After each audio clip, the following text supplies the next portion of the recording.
Hello, this is Jeffrey T. Fertiller. Thank you for joining us on our YouTube channel, Service Management Leadership. It's great having you on our channel and hope you'll look around some of our other videos.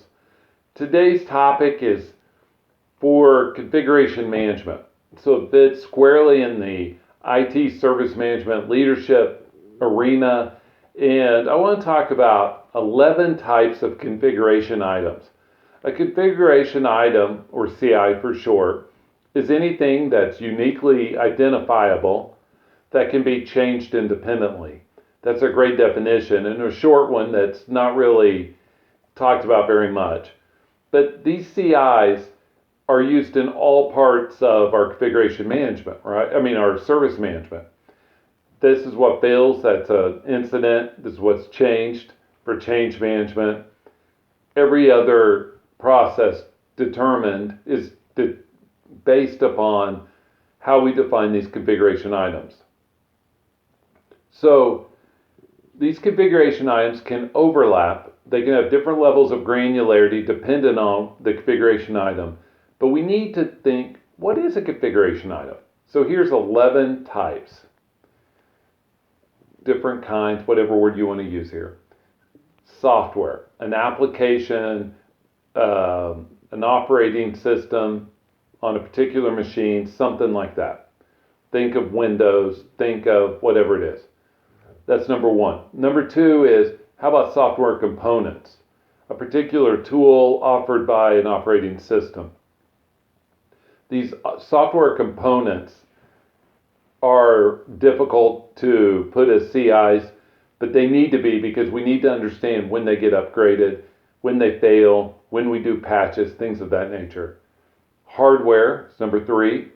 Of course, hardware, servers, laptops, they can all be configuration items. Network devices, anything physical. How about a file, such as a configuration file? And I want to bring this up because it's very important to our DevOps friends that these configuration files are configuration items. These files change the configuration of our systems, and so they need to be treated as a configuration item.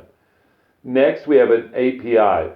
Any technical interface such as an API has to be a configuration item. We need to understand everything about this. And so let's track it as a CI so we know when it changed. We have events on it. We know when it fails for incident management, all that fun stuff. The other thing, let's stop right here. The other thing that makes CIs very interesting and very unique in the world of service management are the relationships to other CIs.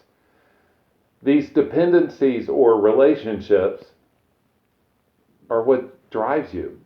Let's say you have a server and it has an operating system, it has hard drives, network devices, memory, all that.